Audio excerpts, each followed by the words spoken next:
Hey everybody. I've tried to make this video now like 10, 20 times, but I just couldn't get it right at the start. So I'm just going to jump right into it. The Democrats are obsessed with trying to one-up Donald Trump in any way, shape, or form. And it's gotten so bad now, because they've been doing it for years and years, that they're willing to destroy America to get it done.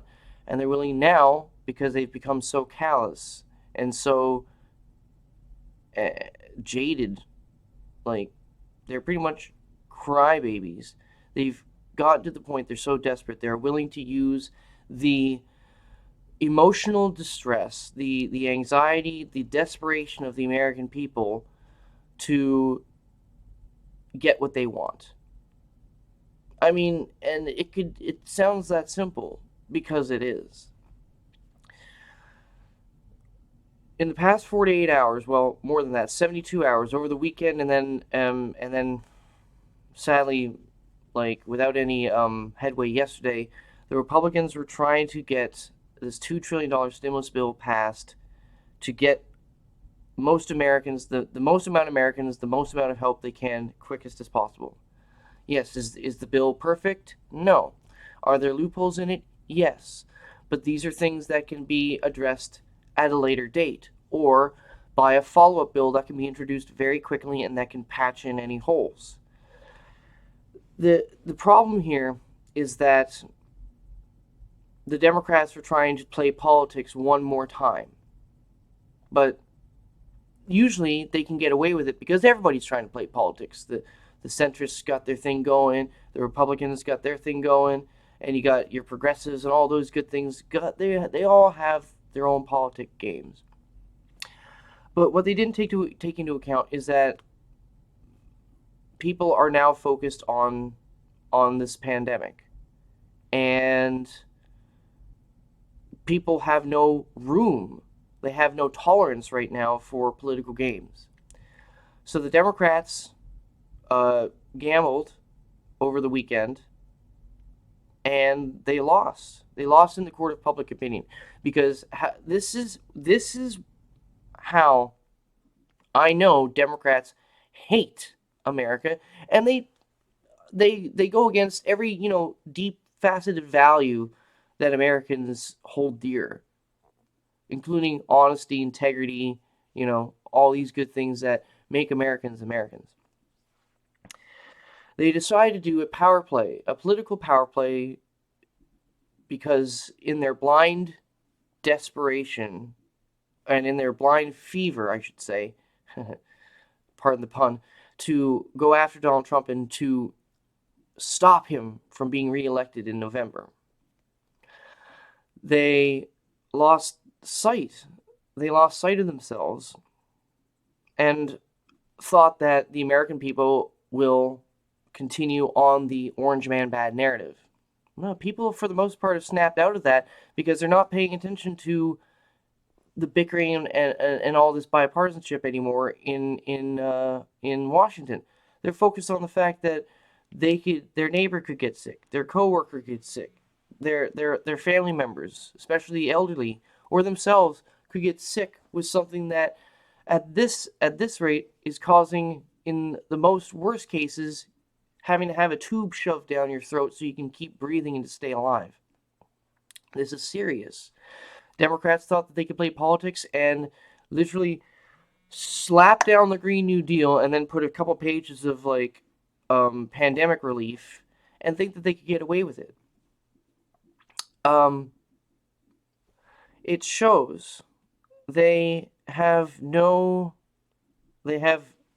respect for the or I shouldn't say respect. They have no empathy for the American people. They don't know what we're going through. They're disconnected up in their ivory towers and listening to the screechers still on Twitter, because remember, you can be on Twitter all day long in the midst of this pandemic because you can stay inside and you can tweet at your congressmen or senators incessantly. So these people are up on their ivory towers listening to the rabid leftists on Twitter thinking, oh, this is what the American people still want and still need. And let me show you a quick op-ed here coming from the USA Today. This was from yesterday. Democrats, please don't waste the coronavirus crisis. Hold out for what Americans need. Democrats should leverage Republican desperation to ensure coronavirus bailout protects workers, elections, and healthcare, not CEOs or the GOP.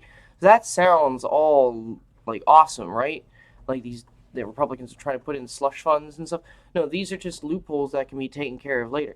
Nothing's perfect, but apparently it needs to be perfect. But the only thing that can be perfect is leftist progressive ideas. Here's what's disgusting. The Democrats did not waste this crisis. They used exactly that to get what they wanted. Because the vote failed because it was split 47 to 47. I mean, you need 60 votes, but Democrats actually voted for the spending package.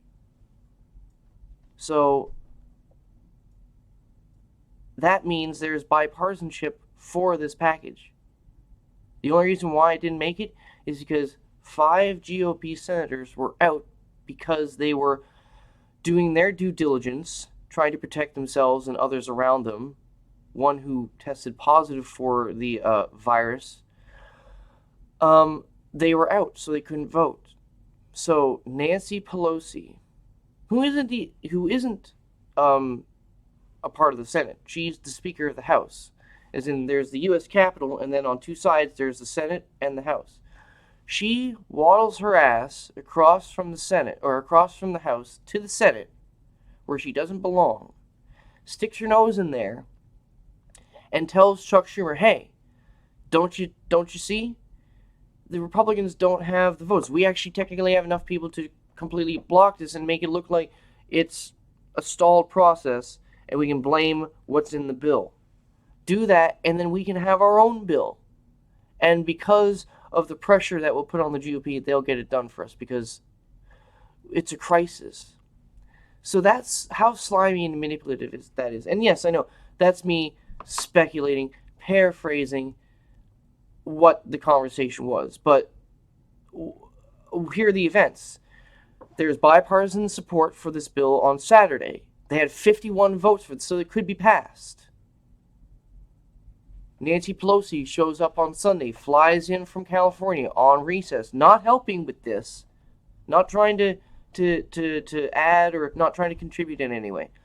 Flies in, takes off her sunglasses, looks around, says, "Wait, what? Working together? Nah.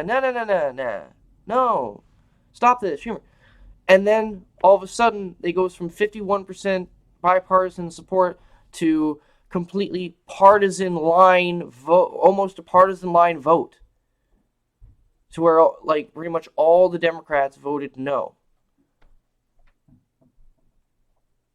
Where does Nancy Pelosi think that she has this authority? And I like the fact that they'll turn around then and introduce their own bill. Nancy Pelosi has her own bill here. Let me go to the next one. This is another op-ed from the USA Today, and that's also another thing. It's a side note. It's quite confusing. You get 2 op-eds from the USA Today. One is feverishly telling the Democrats to abuse the weakness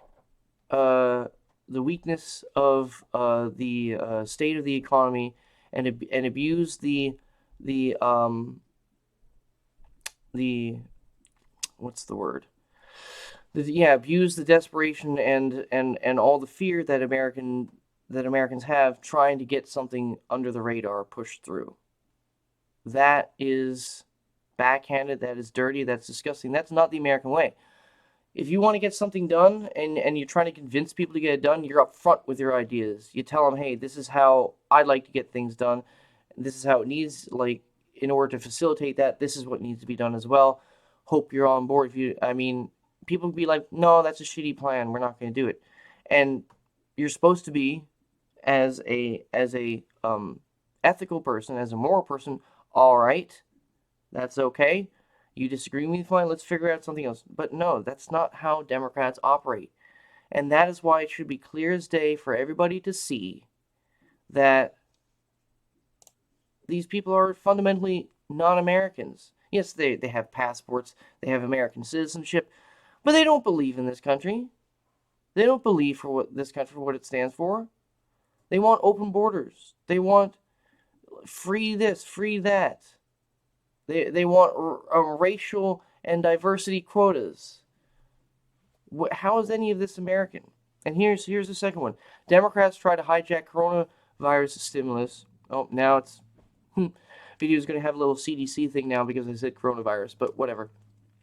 Coronavirus stimulus for liberal Christmas in March. And I'm actually going to, this article is actually pretty good at juxtaposing the other op-ed that was from the day before. But let me actually go to a little quick list of 10 things that is very annoying that's inside this new bill that Nancy Pelosi and the Democrats pushed, because this is actually going to protect American workers and not big corporations getting bailouts when even big corporations have to shut down and send their people home because it's a pandemic that we're dealing with here. It's not like we're dealing with the financial crisis of 08 and 09, where companies bet on the market, like bet against the market and lost, and then pretty much left the American people holding the bag. No, this is an outside force coming in and forcing small, medium, large, and conglomerate businesses to close or restructure at least. So saying that, oh, this is a slush from $500 billion to give them a bailout, like, well, no, it's $500 billion to keep them up so that people can still go to their jobs. You know that, right? We're about to have like 2 million unemployment requests, applications. This is going to be massive. So let me go down these here. So where's the conditions on big corporations that people are saying is the reason Democrats are holding the bill hostage? But that's because that's the interpretation from the left. And of course, the interpretation of the right is that big corporations, they need this money to maintain their warehouses, distribution centers, etc., supply chains, so they can have all their employees come back to work once everybody is not sick anymore. But here we go. This is what Pelosi's demanding from Tom Cotton. This is what Tom Cotton's saying. Number one, corporate pay statistics by race and race statistics for all corporate boards at companies receiving assistance. So that means if you are receiving federal funding, we need to see your nitty-gritty pay statistics in relation to race statistics, so we can, if there's any disparagement of any race and there's any pay difference, we're going to scream and call you racist, and then there's going to be a Twitter mob after you or something like that. I don't know. This has nothing to do with the virus. Number two, bailing out all current debt of the Postal Service. Okay, what's that going to do to help us stop this pandemic? I mean, it just sounds like it's going to raise our taxes again, because the Postal Service is woefully in debt. Billions and billions of dollars in debt. Required early voting. What does that have to do with the pandemic? Required same-day voter registration. What does this have to do with the pandemic? It seems like they're trying to, muddy the waters when it comes to voting registration, and also some more details are about ballot harvesting and all these things. They are trying to restructure how votes are tallied. I wonder why. But again, what does this have to do with the pandemic? $10,000 bailout for student loans. What good is that going to do for somebody who doesn't have their job at the moment to pay for their food?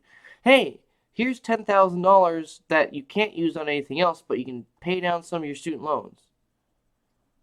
Oh, okay, thanks. Well, how am I, going to feed myself? See, this is not the time or place for that. Yeah, some bailout for student loans, yeah, I can see that, but this is not where you put it. For companies accepting assistance, a third of the board members must be chosen by the workers. So, soft socialism, giving the power to the workers, Provision on official time for union collective bargaining. So that's just, more power to unions, where unions are going the way of the dodo. The Democrats are trying to cling on to that voter base when that voter base is shrinking. Now, again, not the time. We're dealing with pandemic. Where is anything here supposed to help fight a virus? Okay. Full offset of airline emissions by 2025. Are they insane? First off, that's less than 5 years to change the entire standards across the board for the entire industry of air travel. Secondly, if this pandemic keeps going any longer, a lot of these airlines are probably going to go out of business. Oh, but fuck the $500 billion to the big corporations, to make sure that they they're just getting a slush fund. No, that $500 billion is going to go to companies like airlines, so they can actually maybe get people to come back to work in a couple months, if we can actually get over this. Duh! And this one is one of the stupidest ones, number 8. Number 9, greenhouse gas statistics for individual flights. Who cares? We're dealing with a virus outbreak. Retirement plans for community newspaper employees. Again, what does that have to do with the situation at hand? Nothing. But again, remember, as I stated before, it's gonna be in the title, rant. But this is as I stated before. What are the Democrats actually trying to accomplish here? They are trying to play the politics. They're trying to play the politics, but nobody's having any of it because nobody else is playing the politics. The Republicans aren't playing politics. Yes, they know that $500 billion to big companies.